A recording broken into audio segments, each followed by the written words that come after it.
Assalamualaikum warahmatullahi wabarakatuh. Perkenalkan, nama saya Cindy Wanita dengan NPM 1923770162, mahasiswa PPG Prajabatan gelombang 2 tahun 2023 Universitas Pancasakti Tegal. Di sini saya akan mempresentasikan hasil best practice saya yang berjudul pendekatan TARL dengan model PPL untuk meningkatkan keaktifan peserta didik dalam pembelajaran matematika. Latar belakang yang mendasari best practice ini adalah pendidikan pada jenjang atau tingkatan yang sama cenderung menyeragamkan proses pembelajaran pada setiap peserta didik. Peserta didik dianggap memiliki kemampuan dan minat yang sama, sehingga banyak peserta didik yang kesulitan dalam menyelesaikan masalah pada suatu tingkat karena belum mencapai tingkat tertentu. Pada proses pembelajaran yang saya lakukan di kelas 10-4, terdapat beberapa peserta didik yang kurang terlibat dalam proses pembelajaran, seperti kurang memperhatikan pembelajaran yang dilakukan, kurangnya pertanyaan yang diajukan kepada guru, kurang terlihat dalam pengerjaan tugas kelompok, dan juga kurang antusias dalam mengerjakan tugas yang diberikan. Hal ini mengakibatkan proses pembelajaran yang dilakukan kurang maksimal karena beberapa peserta didik kurang memahami materi yang diajarkan. Berdasarkan permasalahan di atas, solusi yang bisa dilakukan yaitu dengan menerapkan model dan pendekatan pembelajaran yang sesuai dengan kebutuhan peserta didik. Salah satu upaya yang dapat ditempuh dalam memberikan fasilitas peserta didik untuk belajar secara merdeka ialah melalui pendekatan TARL dengan model PPL. Menurut Fitriani, tahun 2022, Teaching at Grade Level atau disebut juga TARL merupakan pendekatan yang tidak didasarkan oleh tingkatan kelas, melainkan pada kemampuan peserta didiknya. Pendekatan TARL ini bertujuan untuk memberikan peningkatan pada kemampuan dan pengetahuan peserta didik dalam literasi maupun numerasi.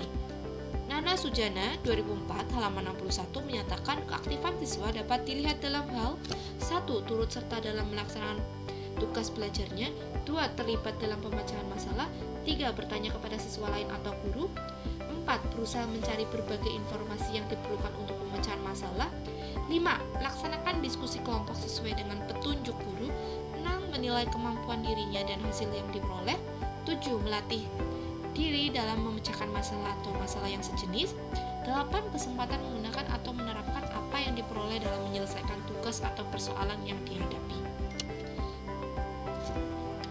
Metode, waktu, dan tempat pelaksanaannya yaitu di SMA Negeri 1 Kramat Tegal kelas 10-4 dengan waktu pelaksanaan kurang lebih 3 bulan dimulai sejak tanggal 7 Mei sampai dengan 28 Mei 2024 dan 22 Juli sampai dengan 13 Agustus 2024.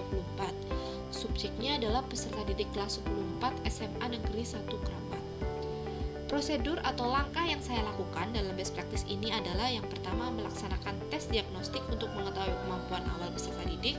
Yang kedua, data dari hasil tes diagnostik tersebut saya kategorikan dengan belum berkembang, mulai berkembang, dan mahir. Yang ketiga, saya melakukan pembelajaran dengan pendekatan TARL dengan model pembelajaran PPL.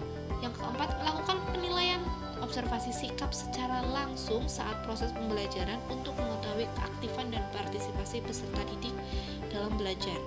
Yang terakhir, saya melakukan analisis apakah ada peningkatan peserta didik dan keaktifan peserta didik setelah pembelajaran. Data yang digunakan adalah data observasi secara langsung yang diambil melalui lembar observasi pengamatan guru pada proses pembelajaran, yaitu keaktifan peserta didik sebelum pengimplementasian pendekatan TARL dan setelah pengimplementasian. Dari data tersebut akan dibandingkan apakah ada peningkatan keaktifan peserta didik setelah treatment atau tidak ada peningkatan. Hasil dapat dilihat dari dalam tabel 2. Dari hasil tersebut dapat diketahui bahwa terdapat peningkatan keaktifan peserta didik dari sebelum diadakannya best practice. Jumlah peserta didik aktif hanya 15 peserta didik dengan presentasi keaktifan 41%, dan setelah diadakannya best practice jumlah peserta didik aktif meningkat dengan presentasi keaktifan 66%. Dari hasil tersebut terbukti bahwa pendekatan TARL dengan model PPL dapat meningkatkan keaktifan peserta didik dalam pembelajaran matematika. Secara garis besar, kegiatan ini berhasil, adapun faktor penyebabnya adalah satu, penilaian yang berbeda dengan kemampuan dan kebutuhan belajar peserta didik atau pembelajaran berdiferensiasi. 2. Perencanaan pembelajaran yang terukur. 3. Perangkat pembelajaran yang lengkap. 4. Penggunaan model PBL. 5. Penggunaan pendekatan yang tepat, yaitu dengan TARL. 6. Sarana dan prasarana pembelajaran yang ada di sekolah. 6. Dukungan penuh dari rekan kerja dan kepala sekolah. Dan yang ketujuh, kerjasama yang baik dan antusias tinggi yang ditunjukkan oleh peserta didik. Kesimpulan dari best practice ini adalah penerapan pendekatan TARL dengan model PBL pada materi sifat eksponen terbukti efektif dalam meningkatnya keaktifan peserta didik selama proses pembelajaran. Hal tersebut terlihat dari hasil observasi keaktifan yang menunjukkan bahwa sebelum pelaksanaan best practice, jumlah peserta didik yang aktif hanya 15 peserta didik dengan presentasi keaktifan sebesar 41%, dan setelah dilakukan best practice, keaktifan peserta didik meningkat menjadi 24 peserta didik dengan presentasi keaktifan sebesar 66%. Saran untuk langkah selanjutnya adalah pengimplementasian pendekatan TARL dengan model PBL dapat dikembangkan lebih lanjut dengan variabel yang berbeda dan lebih bervariasi. Hal tersebut dapat dilakukan dengan pendekatan TARL dengan fokus yang berbeda seperti peningkatan hasil belajar, kemampuan matematis seperti kreativitas matematis, komunikasi matematis, dan lain sebagainya. Sekian presentasi dari saya, kurang lebihnya mohon maaf. Saya akhiri. Wassalamualaikum warahmatullahi wabarakatuh.